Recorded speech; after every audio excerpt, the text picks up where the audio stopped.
আসসালামু আলাইকুম রহমতুল্লাহ। আমি প্রবাসী রাজমিস্ত্রি ভাই চ্যানেল থেকে বলছি, সাবিয়ান মেহবুব। আমরা প্রবাসে আছি ভাই, ভাই বোন ও কাকা কাকিরা।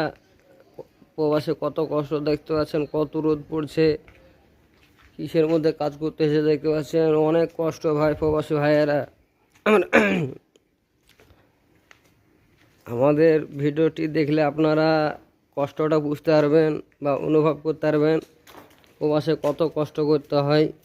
এত ধূপ, মানে এত রোদ পড়ছে, এত রোদ পড়ছে। মিস্ত্রি বলছে কি কাজ করো কাজ করো, আমরা বলছি এত রোদে কাজ করতে পারবো না, অনেক রোদ পড়ছে। মিস্ত্রি বলছে কি কাজ না করলে টাকা কেটে নেবো, য ঘন্টা কাজ করবে ত ঘন্টারই টাকা পাবে। আপনারা বলুন কত এত রোদে কি কাজ করানো যাবে? দেখতে পাচ্ছেন তাপমাত্রা, আপনার দেখেই বুঝতে পারছেন কীরকম তাপমাত্রা পড়ছে।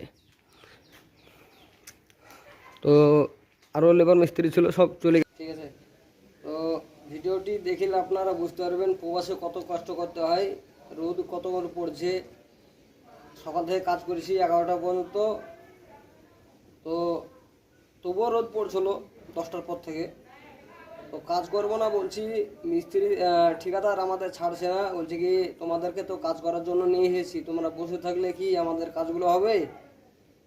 বলছে কি কোম্পানি বলেছে বকরা ঈদের আগে কাজ শেষ করতে হবে। তো দয়া করে আপনারা আপনাদের মতামতটা জানাবেন।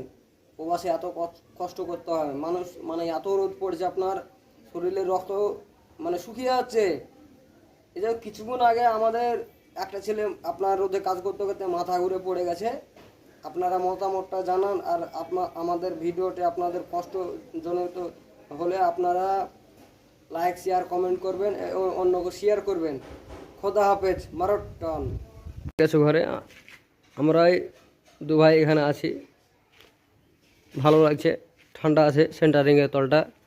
তো এগুলো ধরেন বোর্ড মোট খাটাতে হবে, আপনার কলমগুলো ঢালতে হবে। মিস্ত্রি তো অনেক চাপ দিচ্ছে কাজ করার জন্য। তো আপনারা লাইক শেয়ার কমেন্ট করে আপনারা জানান এত রোদে কি কাজ করা যাবে না? আমরা কাজ করতে পারবো এত রোদে? আমরা তো মারা যাব এত রোদে কাজ করলে।